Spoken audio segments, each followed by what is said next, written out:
어떻게 하면 신앙이 성장할까 고민 많이 했습니다, 저도. 그래서 성경을 이렇게 묵상하다 보면 깨달아지는 게 있잖아요. 그래서 깨달았어. 그 마음이 이제 시원합니다. 근데 그게 이제 깨달아지는 게 많고 아는 게 많아지니까 마음이 좀 고상해지더라고요. 마음은 신앙이 성장했다고 제가 생각을 했었는데 착각이었어요. 물론 아는 건 중요한데 습관이 되는 것은 반복적 훈련을 통해서입니다. 하나님이 우리를 어떻게 훈련시켜 나가고 어떻게 성장을 시켜 나갈까? 순종할 기회를 주는 겁니다. 머릿속으로 아무리 생각해도 훈련되지 않은 동작은 나올 수가 없어요. 순종 너무 하기 싫은데 순종을 하라 그러니까 하나님의 권위에 의해서 순종합니다. 근데 하다 보면 그 순종하라는 그 일 가운데 숨겨놓은 하나님의 마음이 배워집니다. 그래서 하라 그랬구나. 그리고 해보면 즐거워요. 하나님이 일 안에, 거룩한 의무 안에 고상한 즐거움을 숨겨놓으셨구나. 그래서 하라고 하셨구나. 그걸 알게 됩니다. 하나님이 험한 말 하지 말고, 판단하는 말 하지 말고, 그런 말 하지 말라고 성경에 나와 있으니까 정말 욕을 안 하고 나쁜 말 안 하려고 애를 쓰다 보면 정말 그런 말 안 하게 돼요. 그럼 그게 인격이 됩니다. 급한 상황에도 욕이 나오지 않습니다. 신앙은 다 인격의 성장입니다. 인격의 성장은 반복된 훈련을 통해서 나오는 거예요. 우리의 마음이 의무를 쫓아갈 수가 없어요. 근데 행동을 통해 습관이 되면 그 습관은 신앙적 인격이 돼요. 그러니까 우리는 내키지 않아도 순종하려는 의지가 필요한 겁니다. 하나님이 우리에게 순종하라 그럴 때는 그냥 내가 너 구원해 줬으니 너 그 정도는 해야지 그렇게 막 강요하는 게 아니라요. 고통 주려고 하는 것이 아니라 평강 가운데 살아가기 위해서 우리 안에 있는 경계를 허물도록 하시는 겁니다. 그 의도가 있는 거예요. 상황도 안 변합니다. 사람도 안 바뀝니다. 계속적인 과제는 인생 가운데 있어요. 인생은 고난을 위해 났기 때문에 그 누구도 예외일 수가 없습니다. 그럼 고난이 있으면 평강이 있을 수가 없잖아요. 구원받지 않은 사람들처럼 평생을 어두운 데서 먹으며 슬픔과 번뇌 속에 살아갈 수 없잖아요, 우리가. 근데 똑같은 일을 겪으면서도 마음의 평강이 있으려면 그리스도의 마음을 가지면 돼요. 하나님이 그걸 주려고 하는 겁니다. 그러니까 우리를 위해서 순종하라고 명하시는 거라고 저는 정말 믿습니다. 그리고 배우면 배울수록 정말 마음에는 그리스도의 평강이 있습니다. 순종해 보면 그 상황을 넘어가는 마음의 즐거움이 생깁니다. 그것 때문에 우리에게 순종하라고 하는 거라고 믿습니다. 그리고 복음 전하는 것이 우리에게 너무나 중요하기 때문에요. 하나님이 마음의 그 경계를 허물도록 하기 위해서 순종을 요구하시는 거라고 믿습니다. 전도하다 보면 시간이 좀 지나면 전할 사람은 다 전해요. 몇 번씩 권하고 몇 번씩 들었습니다.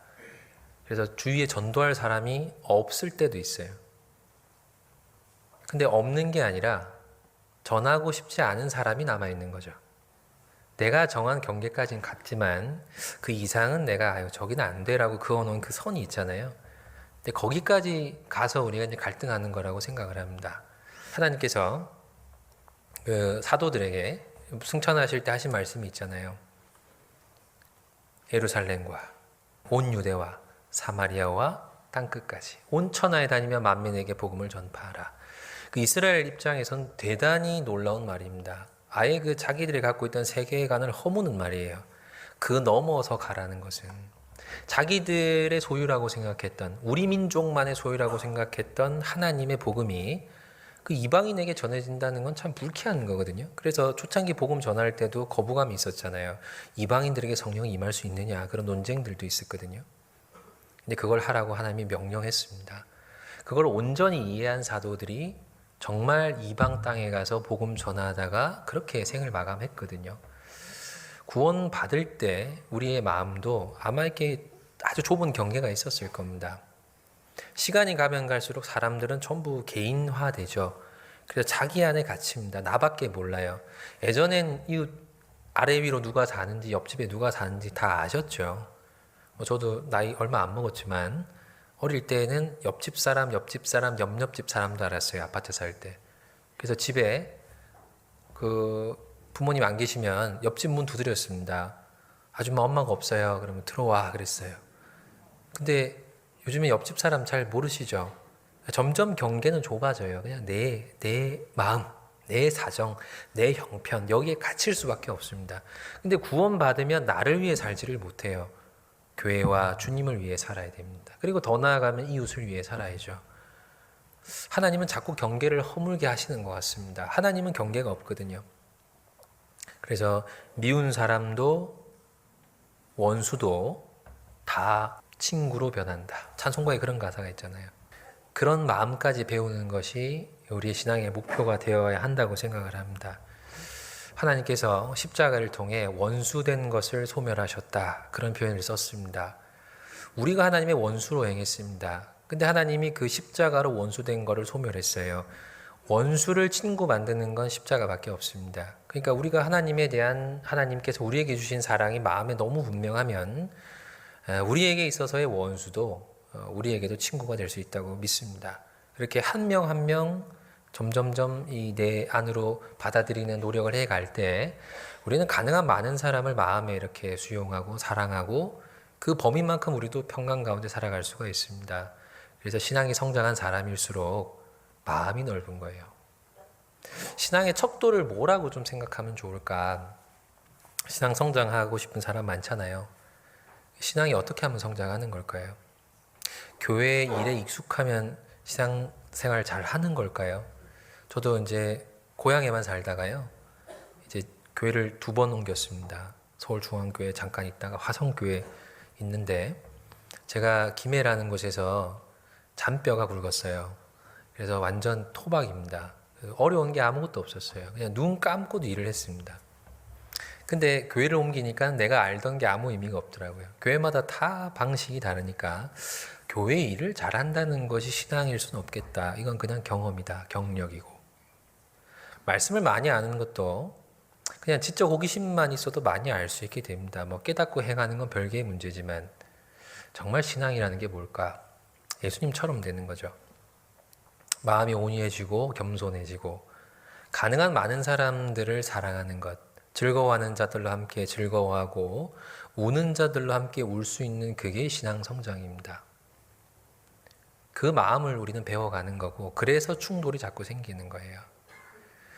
전쟁은 국경에서 이제 벌어지죠. 항상 그 두 나라의 경계가 맞닿는 부위에서 분쟁이 벌어지잖아요. 우리 마음에 경계가 있고 정복하지 못한 경계들이 있습니다. 거기서 전쟁이 늘 벌어집니다. 늘 힘들었던 그 일이 힘들고 늘 어려웠던 그 사람이 어렵잖아요.